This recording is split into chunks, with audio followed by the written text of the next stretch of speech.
All right. So this is a lore story about some of the Underworld gods. Here, we're just gonna go to scene 12 to read it. Okay. So that you guys can sort of see me clearly. I know it's the green screen in the background. Like, the immersion. I'm gonna read it. Here, I'll pause the music and we'll read it out loud.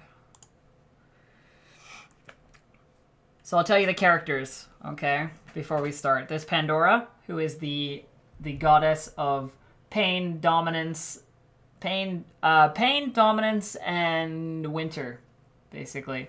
There's Leandra, who is the Mother of Elves. There's Haldora, who is the Mother of Nightmares. And there's the Panthergast, which is basically an elf-killing machine. Like an elf-killing monster created by Leandra before she made the elves that got jealous and started killing all the elves after she created them. So these are like god stories.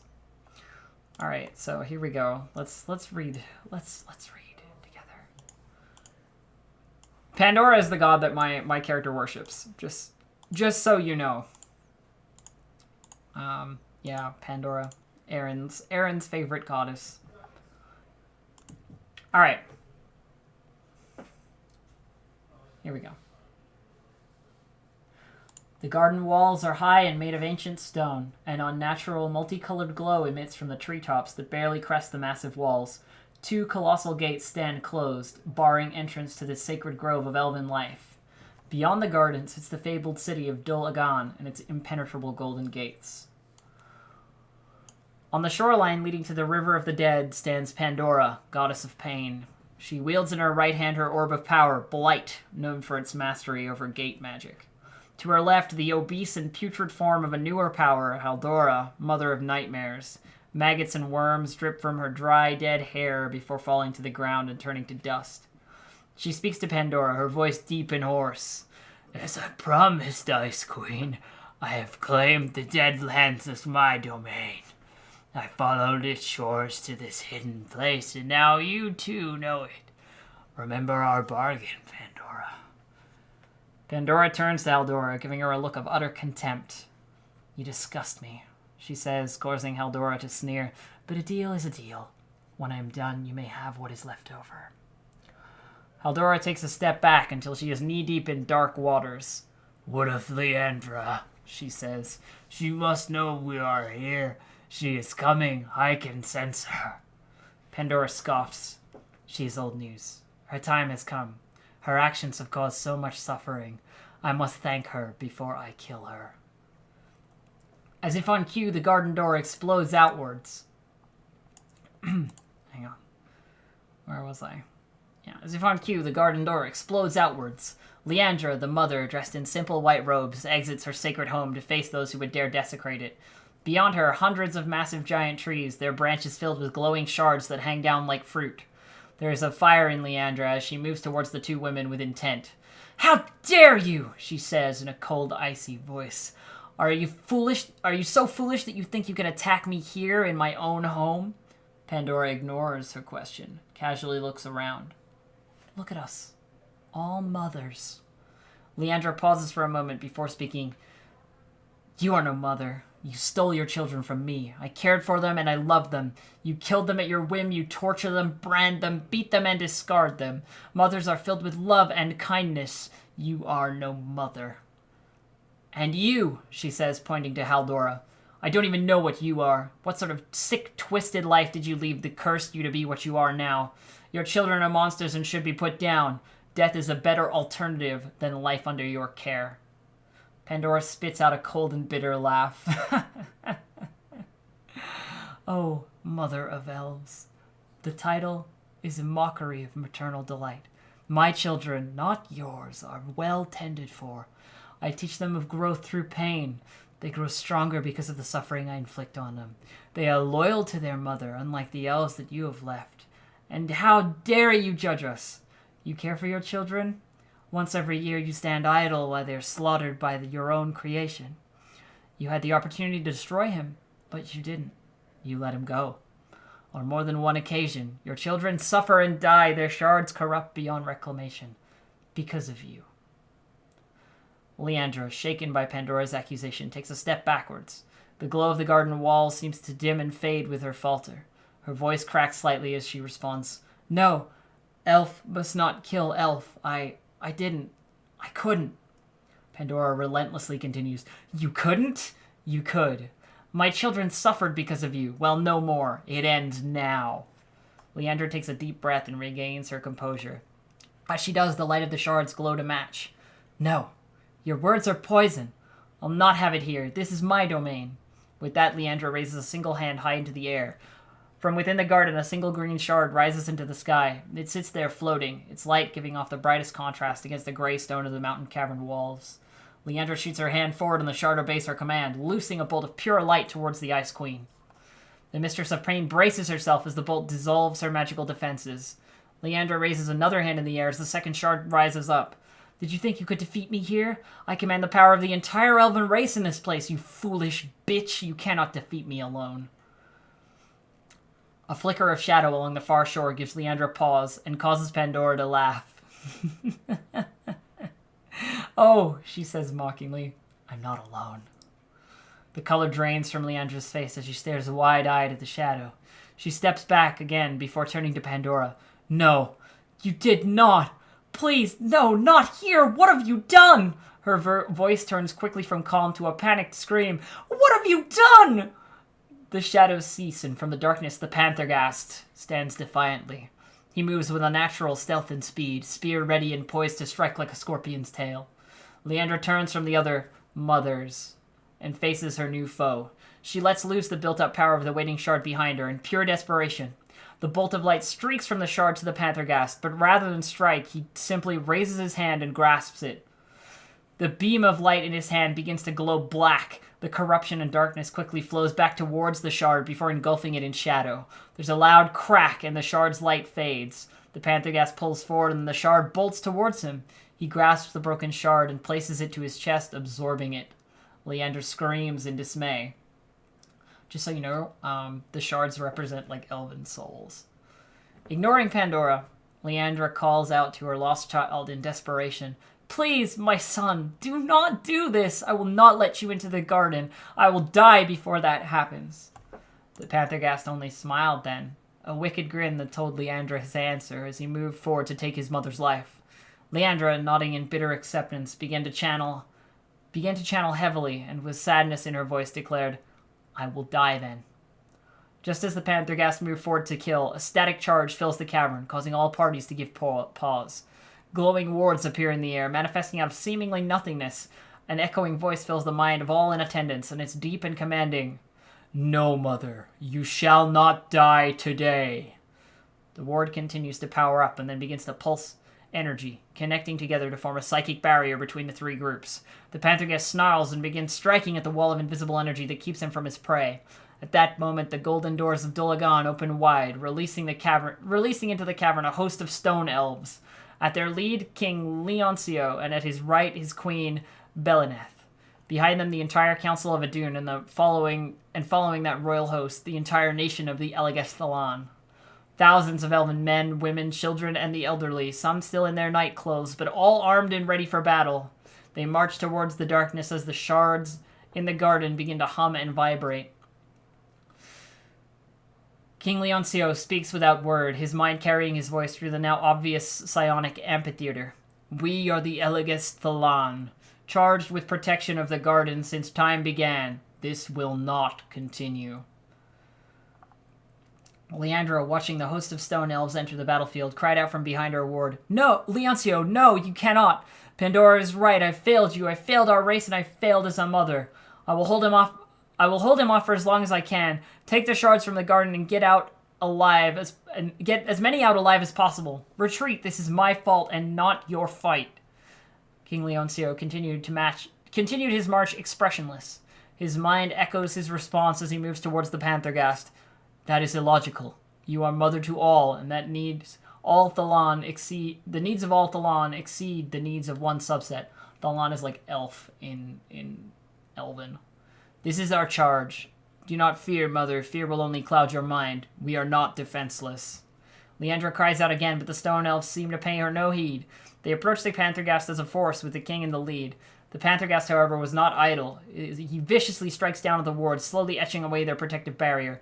As the Elven King comes close, he pauses his assault and focuses his attention on the new enemy. Reaching deep within his black spirit, he pulls forth a globe of shadowed energy. The king, however, did not slow. As the Panthergast releases his magic, it is the queen that jumps before her husband, taking the full effect of the malevolent spell. As the dark magic strikes her chest, she cries out sharply in pain. The blackness devours her then, disintegrating her body and obliterating her spirit. Showing no emotion to his wife's sacrifice, the Elven King closes the distance. The Panthergast reaches into himself again to prepare a second attack, but Leoncio was too close. The King of the Stone Elves did not draw a weapon or channel magic. He simply placed his right hand on the side of the Panthergast's cheek, spreading his fingers up to his temple.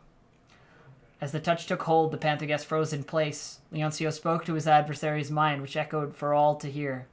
"Our minds are one," he said. The Panthergast's eyes went black as the king took hold of his mind. "You are a book to me now. I open you onto page 1. Ah, angelic, as we suspected, fallen from grace. I see your hatred and your vengeance, such fickle emotions. I place them in a box. Page 2, I see your prison now, the prison in your mind and in your hell. I free your mind and place it in a box. I place that box beside the other. I will study your hellish prison now, built by the mother, made from her shard. I understand. I see your plans now, your corrupt shards, and take them to hell with you. All to expand your prison. Your prison was small, but now it is large. You've devoured many elves. This is unacceptable. Page 3, I seek your name. I see your defenses, your locks and chains. They guard your door which protects your name. Your barriers and traps are no match for me. I pick your locks and discard your chains. I grow and climb over your walls. I see the door now that hides your name. It is green. It is shut, locked, and does not open. Interesting. King Leoncio speaks then the first physical words out of his mouth, directed to the army behind him. Council of Adun, lend me your mind. One by one, the Council of Adun approached the two mind-locked combatants. Their lead, a female stone elf with long flowing hair, firmly places her hand on the shoulder of her king, lending him her mind. Behind her, the other council members follow suit, placing their hands on the shoulders of the elves before them and send their mental strength, discipline, and training to their king. As this power of mind expands, it casts a psionic net of thought. King Leoncio returns his gaze to the Panthergast. The minds of the people are now one. I see the door again. I fashion a key from the id and open the lock. I place the key in the box and place the box on top of the others. I open the door and see your name. This is not your true name. That is still hidden. I'll search more. I see your chosen name, the Panthergast. The letters are black and dripping with poison. An obvious trap. I expected better. They stand defiant, though, protecting your mind and something else. I fashion gloves. I feel your mind resist, but you are no match for my ego. I fashion 10 boxes. I pick up each letter of your chosen name and I place them in their box. I stack those boxes with the others. Your chosen name is gone. I strip you of it. Your power is diminishing. Page 4. I see your true name. A veil of oil obscures my vision. I fashion fire and burn it away. I see a pedestal on which rests a mask. You hide your true name. It's in your eyes. I place the mask on my own face, and I see your eyes. Ah, another trap. King Leoncio falters, and the blood begins to drip from his eyes, ears, and nose. He struggles to speak. Eleges Thalan, lend me your mind. Like the council before them, the entirety of the Stone Elven nation places their hands on the shoulder of the elf in front of them. The psionic net grows and strengthens as every adult, child, and elder grasps each other on the shoulders, creating a line of connected minds that extend well past the garden and into the city itself. Leoncio, renewed with the mental strength of the Stone Elf nation, steadies himself and continues his assault. Better I disarm your trap. It is defeated. I see your eyes now. I look past them to your true name, Mortegeist. You are the Mortegeist. I seize that name and own it. It is mine. I command you fully now, angel. Wait, demon. Interesting, but irrelevant now. We'll investigate later. Mortegeist, I command you, drop your defenses, lower your weapons. Your death is at hand. As Leoncio speaks his command, the Mordegeist obeys and drops to his knees. His spear hits the ground and rolls off to the side. His dark magic dissolves as he releases his control over the power, as he is commanded. I see it all now, Mordegeist. Your walls are gone. There is no defenses left. Page 5, I see your shard. It is beautiful. Unexpected. I grasp your shard and I begin to squeeze. I feel it crack. My hand is pierced. A trap within your shard? Oh no. The Mordegeist opens its eyes and stands then. Leandra begins to realize too late that the trap her child had sprung. She cries to Leoncio to let go, but the hold the Mordegeist has on his mind is complete and unwavering. It was then, in the darkness of this place, that the Mordegeist spoke for the first time in his existence. 4 words that echoed through the minds of everyone present, down the psionic net into the great city, with the cold, dead words fashioned from the torment of 10,000 obligated elven shards. He calls out, "This works both ways." The Mordegeist reaches up with his hand and places on the cheek and temple of the King of the Stone Elves, forcing his mind into the psyche of his target. While King Leoncio was methodical and precise with his dissection, the opposite rang true for the Mordegeist. King Leoncio opens his mouth as if to scream, but instead only the dark, demonic voice of the Mordegeist came forth. "Our minds are one," the king unwillingly said. "I see your doors, locks, and defenses. I obliterate them. I see your chosen names. I obliterate them. I see your true names. I obliterate them. I see your shards. I corrupt them. I see all your suppressed emotions. I release them all at once. You are shattered." As he brutally went his way through the king's mind, shattering his defenses with raw strength and power, a physical charge began to manifest. The geometric markings on the stone elf's face began to vibrate and undo. His skin begins to harden and his flesh grew taut. The markings, now jagged and unraveled, pulsed with black energy. Cracking the skin, the painful and disfiguring charge reverberates through the psionic net to the council behind him, then to the rest of the stone elf nation connected to his mind. One by one, their faces crack and shatter as the Mordegeist's corruption of their shards takes hold. A silence filled the air, and even Leandra herself held her breath. All of them, gods and mortals, sat watching the stone elven king. His face betrayed the silence at first, the corner of his lips quivering, bending upwards, engaging muscle that had not been used in thousands of years. A smile slowly creeps upon his face. It's unnatural and causes Pandora to visibly shudder. His lips then part and betray a laugh, quiet at first, but soon growing in volume.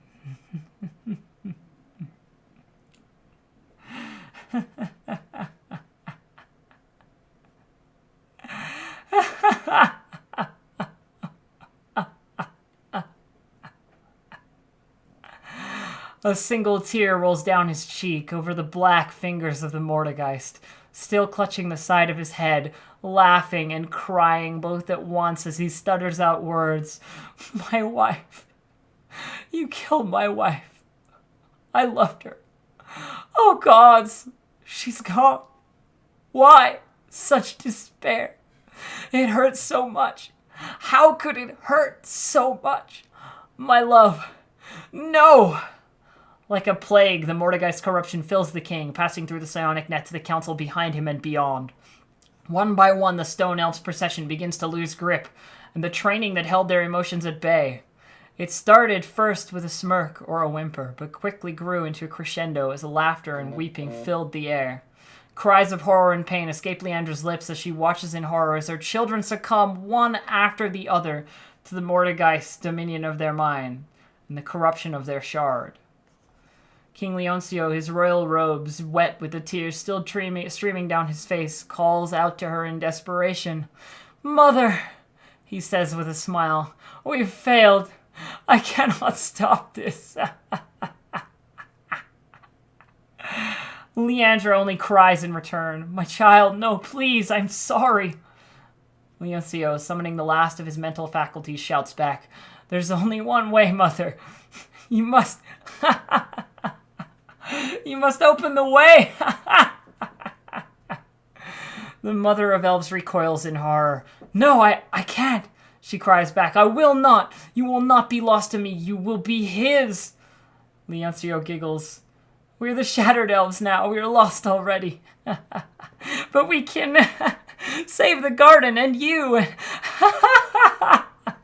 Now, Mother, while I still have some control." Leandra shed a single tear then, the third of its kind in all of history. It is recorded in myth that Leandra shed 2 tears in her life. The first struck the ground and shattered, giving all elves what they know to be their shard. The second tear dropped at the fall of the Thalan, when the humans committed the first sin and divided our people. The third tear falls now for the loss of her children, a result of her own doing. As the tear lands on the soft dirt, the shard of the garden begins to sing a requiem song. Leandra channels into the ground, and the air behind the Mordegeist begins to thicken with magic. She channels brighter now, pouring all her anguish, sorrow, regret, and anger into a single casting, which she painfully releases behind her fallen angel. A rift of magic tears through the air behind her monstrous creation, opening a portal of arcane energy. Its surface betrays its destination, the fiery pits of hell and the prison of the Mordegeist.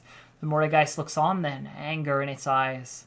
King Leoncio, laughing through his tears, reaches up and grabs the Mordegeist by the throat, pushing him backwards. The king smiles then, a large, wicked grin that fills his face.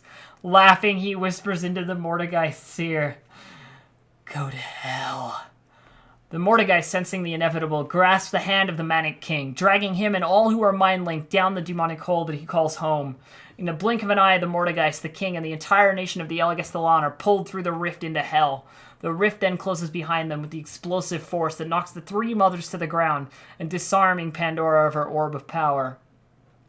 A quietness fills the area then, a peaceful contrast to the maniacal laughing and crying that filled the air only moments before. Leandra rises to her feet first, her face full of sorrow. She turns to the only remaining figure on the field of battle, who's scrambling to shake the stars that fill her vision. Seeing the two, Leandra's demeanor to change dramatically. She stands tall now, channeling heavily. Before the two could react, the Mother of Elves raises both hands into the air. Behind her, thousands upon thousands of shards take to the sky in response to their mother's call. They begin to hum and sing a new song, one of justice and retribution. Leandra speaks with such anger and majesty. "Pandora, I thank you." Pandora, regaining some of her senses, begins searching frantically for her orb, known for its ability to gate the Ice Queen away from danger.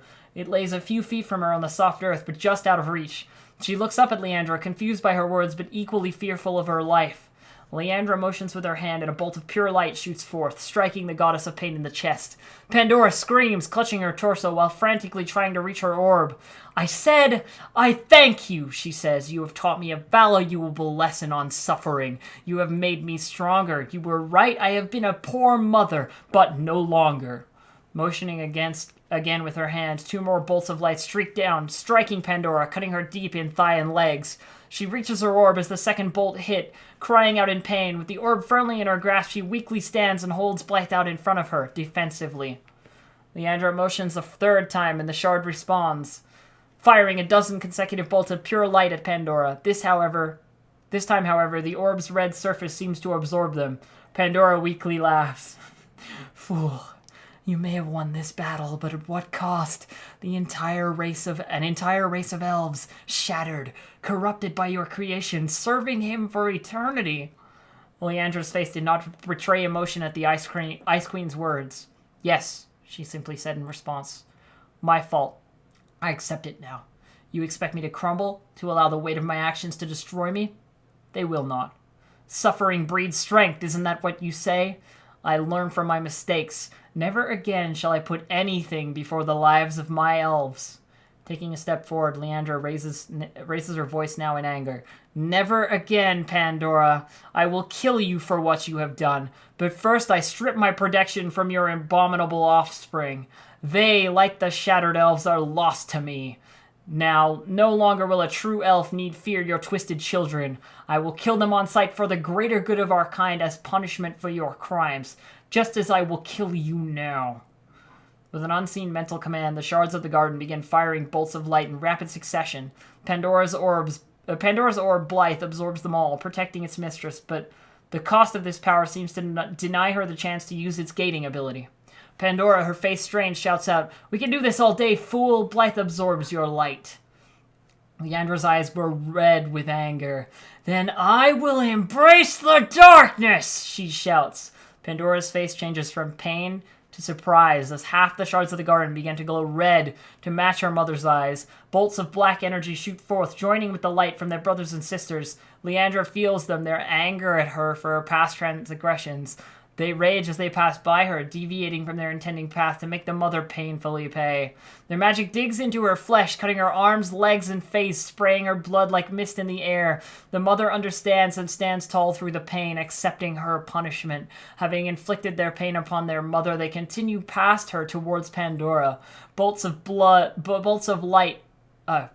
light and dark magic rain down, striking Pandora in the face, chest, and stomach, ripping open gruesome wounds and spilling great quantities of blood onto the sand of the shoreline. As the onslaught continues, Leandra, bloodied but unwavering, shouts to her decimated foe, "Nothing, neither light nor darkness, good nor evil, shall ever stand in the way of my children again." Pandora crumbles as the bolts of divine magic assault her. With the last of her strength and with a mouthful of blood, she spits out a final "Fuck you!" before smashing the orb into her own chest. As the orb shatters, an unstable gate appears, sucking in Pandora before exploding outward with magical force. The remains of Blythe fall to the ground, broken and lost forever. Leandra turns then to Haldora. The mother of nightmares speaks nervously and brings her hand up in defense. "I had no idea she would bring that monster here," she cries. "Please show mercy, one mother to another." The Mother of Elves spits at the ground before Haldora's feet. "There's nothing I can do to you that you've not already done to yourself," she says. "You're pathetic, unloved, and disgraceful to motherhood.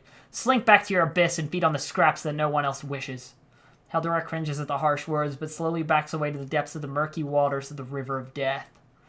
Leandra turns a final time to face the shards floating vibrantly in the air above her. Their song changes to that of acceptance and justification. She breathes deeply before addressing them. "My children, I'm sorry. Forgive me. Never again will I allow my own personal feelings or wants to overcome your safety. Never again." The Mother of Elves turns and walks into her garden. She calls up a final time to the shards above her before the gardens close. "Come," she says. "Mother is home."